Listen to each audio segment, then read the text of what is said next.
Hey everyone, and welcome to our full video review for the MSI GT83VR. To start things off, we need to go over the specs of the device, starting off with the CPU, which is a Kaby i7-7920HQ. The GPU inside is dual NVIDIA GTX 1080s with a total of 16 gigabytes of DDR5X RAM in SLI. The memory inside is 64 gigabytes of DDR4 at 2400 MHz. Storage included is two 512GB PCIe M.2 SSDs in MSI's Super RAID 4 configuration, and there's also a 1TB 7200 RPM hard disk drive. For connectivity, there is the Bigfoot Killer E2500 Gaming Network LAN and Bigfoot Killer N1535 Wireless AC LAN plus Bluetooth 4.1. As for power, there's an 8-cell smart lithium-ion battery pack. It has a built-in FHD-type digital web camera at 30 FPS at 1080p, above the 18.4-inch FHD wide-view IPS level matte-type screen at the resolution of 1920 by 1080. On the left-hand side of the device, there is a Blu-ray burner plus DVD-RW CDRW Super Multi-Combo drive. There's a Kensington lock, a 3-in-1 card reader, 3 USB 3.0 ports, 1 SPDIF port, and headphone and microphone ports. On the right-hand side, there are 2 USB 3.0 ports. And on the back of the device, there is a mini display port 1.2, USB Type-C Thunderbolt 3 port, HDMI 1.4 port, AC power adapter port, and the Ethernet port. The GT83VR has the best keyboard on a laptop I've ever used. It blows most other laptops out of the water since it features a SteelSeries full-size mechanical keyboard with Cherry MX Red switches. Feedback is very good with tactile smooth buttons. There's also no flex at all in its incredibly rigid design and mounting. The backlighting for the keyboard is also very good using SteelSeries Engine 3 software, which will allow you to have pretty much endless combinations of how you want to light the keyboard. Whether it's individual buttons, zone lighting, or active and reset colors while pressing keys, you can honestly spend hours setting up each key's function how you want it to work. The touchpad is on the far right-hand side of the device, and it has a faint touch number pad built into it. To turn it on, simply tap up at the top where the number key is, and it will illuminate and make it active while the mouse functionality and the touchpad will pause. Tap it to turn off the number keys and resume using the mouse as normal. The left and right click buttons are separate from the touchpad down below and have very nice feedback. Taking a look at the inner workings of the laptop, let's start things off down here. This is actually the backside of that full keyboard, so nothing crazy to see here, but this is where that keyboard is set in on the laptop. Over here we have our battery pack neatly placed. We have 2 sticks of RAM on this side of the board. There is another side we'll look at in just a second, but you have 2 16-gig sticks right here. You have your hi-fi, high-res audio. This is technically your subwoofer speaker for the laptop. The other ones are on the other side, we'll see in a second.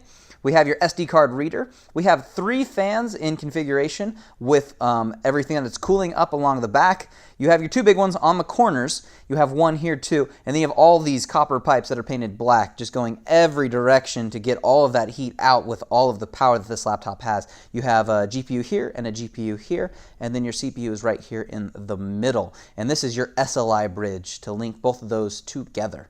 Now onto the top side of the laptop, we have your keyboard down below and our touchpad over here. Your on and off and your reset buttons are all over here is where they would be pressed down, that would interact with this board right here. You have a hard disk drive mounted vertically right here. You could swap this out for a solid state drive if you wanted to save on power a little bit with no spinning parts, or get something that would be a bit faster, or something with maybe some more speed and room in it. You also have your other 2 sticks of RAM right here on the other side of the board, so you can get to those pretty easily if you wanted to do something with those. You have underneath this bit of foil and this metal plating, you have your 2 M.2s here running in Super RAID 4. You could swap those for larger sizes or faster sizes or faster speeds, but these ones are actually pretty darn quick. And then right here peeking out, you have your Wi-Fi and Bluetooth just peeking out there, mounted there. And then of course we have the Blu-ray drive sitting right here as well. So you have your speakers at the top too, which actually have really nice sound for the laptop as well. So that is the top side of the laptop. Included in the box with the GT83 is a user startup guide and warranty information, a card that tells you how to get in contact with MSI support if you need them, the power bricks and cables, yes, 2 of them come together to run this machine, and a backpack to carry the beast of a laptop around in. Nice touch. The weight of the laptop alone is 11.8 pounds, and if you combo it together with the battery packs, if you want to take it on the go, your total weight will be 18.45 pounds. As for battery life, with the screen brightness set to 50% and the battery saver mode on, you can expect about 2-ish hours of use time while running basic tasks like web browsing and documents. As for temperatures of the device, we got out our heat gun, and the front surface of the laptop basically has little to no heat in it. The keys can stay completely cool as there's no real parts below it generating heat, and up above there's a tiny bit, but really not much. And then coming around to the back of the laptop where it disperses out the heat, you can see there's a little bit more heat on the left-hand side than the right-hand side, but overall the numbers are pretty cool for a machine with this much power. Good cooling. As for the volume generated by the fans, we did some decibel level tests. The noise away from the laptop where you'd sit was around 44 to 47, depending on what the fans were doing. Moving up to the very front of the laptop, we had readings from about 52 to 55, depending once again on where the fans were running. And then coming around to the side where the fans vent some of that air, we had 60 to 62 decibels. Manually turning on the fans with a button on the front of the laptop, we saw this number increase to 80. So these fans definitely were not running anywhere near full capacity. Kicking off our benchmarks, we started things off with Firestrike, which scored 21,558, which scored better than 98% of all devices that have ever ran this test. That's what the power of two 1080s will do for you.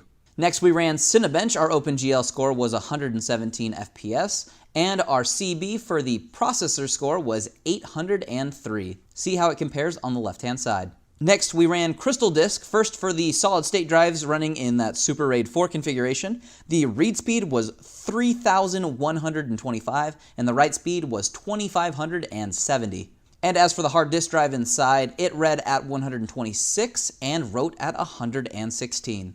To kick things off with our real-world testing, I disabled one of the 1080s as the 4 games I'm running in these tests don't actually run in SLI. So you'll actually have better FPS numbers if you run a single card. It's really easy to disable one of them with the NVIDIA software. So to start things off, we have Grand Theft Auto 5 running maxed out with no MSAA and MSAA at ×2 and ×4. Our numbers were 116, 112, and 112 FPS. The GPU's temperature while testing was at 77 degrees Celsius. Our second test was with Rise of the Tomb Raider on very high with FXAA, SMAA, and SSAA at ×2.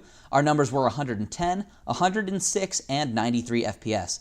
The temperature while running the game was at 74 degrees Celsius on the GPU.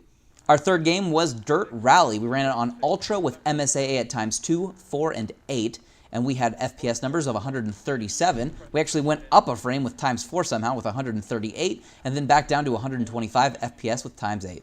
The GPU's temperature while testing was at 75 degrees Celsius. And as for our final test, we ran Hitman with Ultra settings on FXAA and SMAA and averaged 105 and 102 FPS. The GPU's temperature while testing was at 78 degrees Celsius.